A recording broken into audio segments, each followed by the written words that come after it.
What's up, guys? This idea started at the office when I was talking about Kanye. I love him, and you hate Kanye. So we were like, we should do a cancel culture middle ground. Yeah, we thought it was really important to bring other topics like pop culture to middle ground. So let us know in the comments below what you want us to talk about. As always, enjoy the episode. R. Kelly, bye. I'm done with you. Get out of here. But that's in your opinion. Yeah. I'm not saying I'm for R. Kelly. I just think if you support him, you're a dick, right? Yeah. I mean, And then it's their right to be a dick.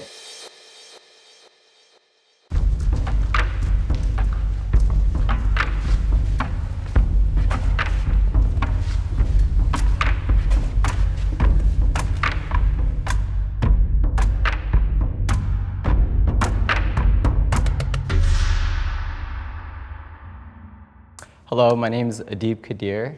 I have a computer science degree and I'm a product manager in the tech industry. Hi, I'm Will Court. I'm a music student at USC. Hi, I'm Joy Villa. I'm a singer-songwriter, and I'm anti-cancel culture. Hi, I'm Lindsay Riebling. I'm a consumer insights specialist, and I'm pro-ish cancel culture. More on this side, but I'm looking forward to this conversation. Hi, I'm Seth Fowler, a law school graduate and teacher. I am pro-cancel culture. Hi, my name is Alana. I am a student, a history student, and I'm pro-cancel culture. And I have my pro-cancel culture to the left and my anti-cancel culture to the right. I would buy an artist's work even if they committed a violent crime. Oh, that's so hard. Humans are a series of impulses on a spectrum of time. Like, we are constantly changing, we're constantly evolving. Have any of you ever, honestly, never not told a lie in your life? Of course, we've all lied. So are you a liar today? No, not today. So that moment that you told a lie, you can't be blanketed as a liar the rest of your life. I think the issue with cancel culture is it's kind of like this, like you have a cut on your arm, let's just chop the whole arm off. When you bring up the amount of people that work on some of these projects, like think of like a Harvey Weinstein movie, right? He did terrible things. I wouldn't want to support Harvey Weinstein. But most of his victims are people that were in his movies. By not supporting a Harvey Weinstein movie, you're also not supporting his victims. So it's kind of like you're in a weird spot, right? But you can't bring down the kingpin without bringing down the organization that he built. So he's said something very interesting to me about like the whole cutting off the arm and to fix a cut.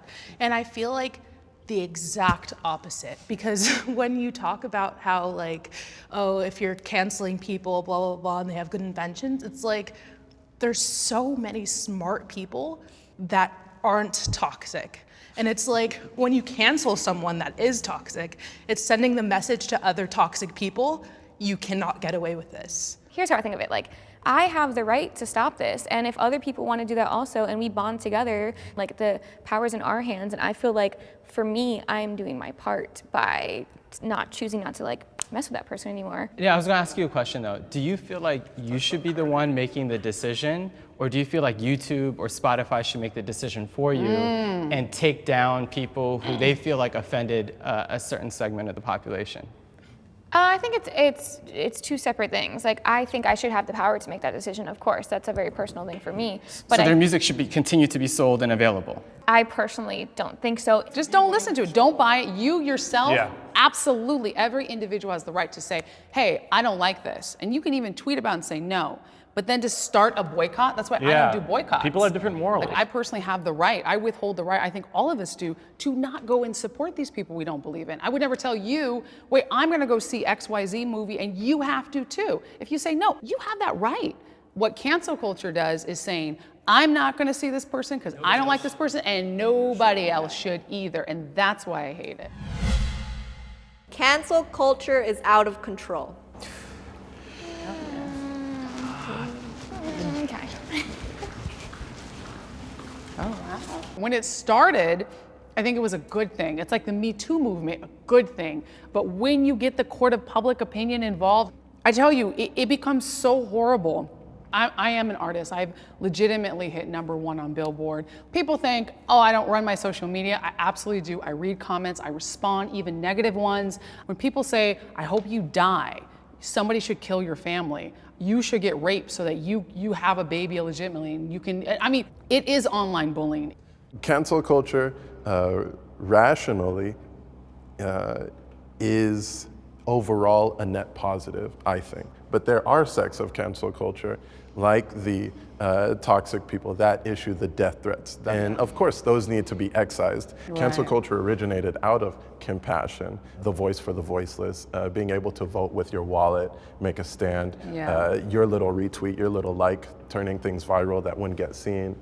This is something that strikes fear in my heart right now. What's happening now is, people are essentially choosing for you whether you should be, it's like let's say you wanted to boycott Coca-Cola or Nike or something. Imagine if stores started taking Nike shoes out of the store before you could even make the decision as a people to buy it or not buy it. And we need to have the right and the option at our level. Do companies not have that right too?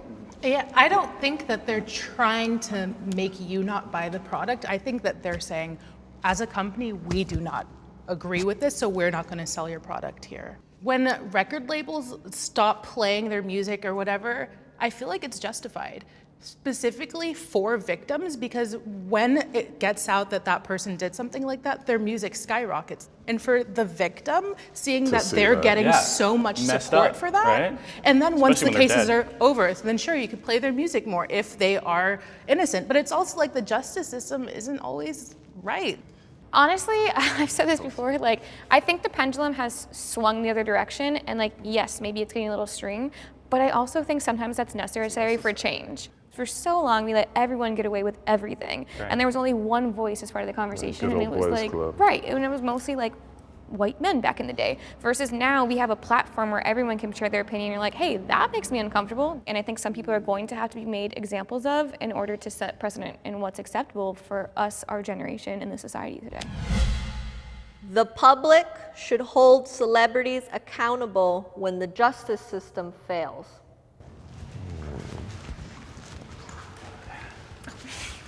Hey, friend. Hey.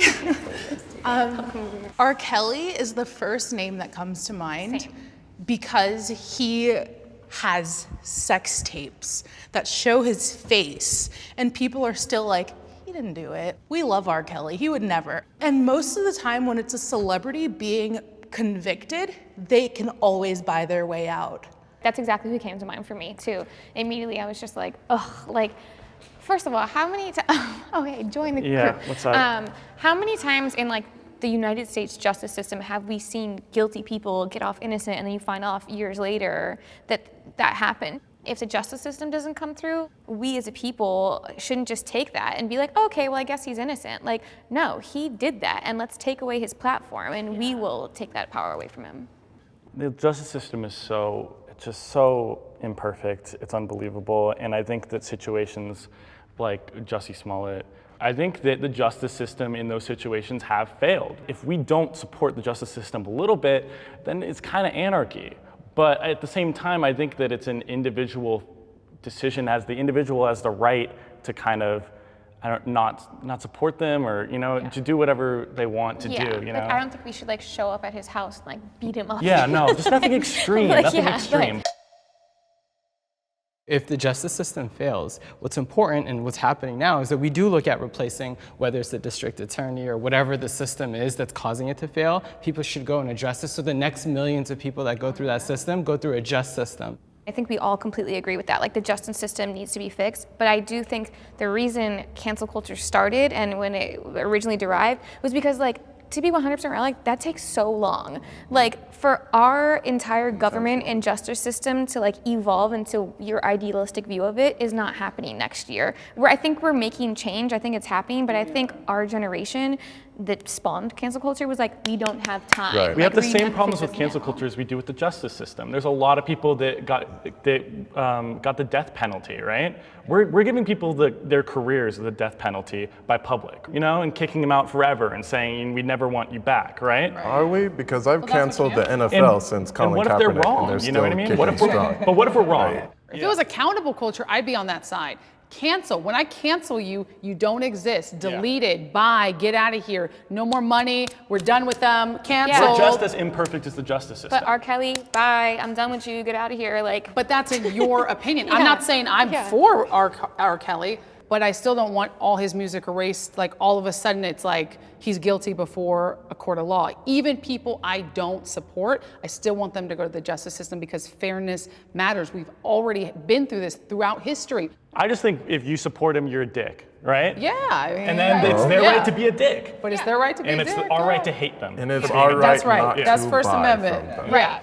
Cancel culture, it runs, I would say, codependently with activism. And as activism has changed, we're able to operate quicker and mobilize quicker in this digital space. It's almost, in some senses, it's like digital activism. But I like compassionate cancel culture. If you look at the history of somebody and you look at how somebody responds when confronted, and you make your decision based off of whether they've seen any type of error and applied any type of value judgment, then I think it's totally your right whether or not to support them. Because we have too many options. Compassion. I like the compassion. And I love that you said it's your right.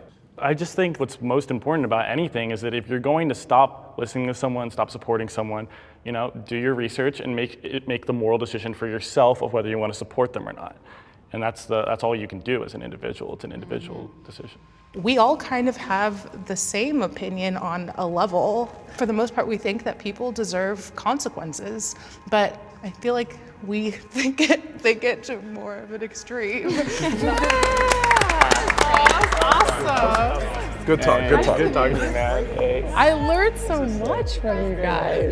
This is great. Thank you guys so much for watching this episode. A lot of times middle ground is very tense, but we love bringing people together to have healthy dialogue nonetheless. Yeah, and also we're very active on social media, so make sure to follow us on Instagram at Jubilee Media. We're also thinking of completely revamping Middle Ground. So if you have cool ideas of like what we can do next or like anything like that, leave a comment, DM us. As always, we'll see you guys next time.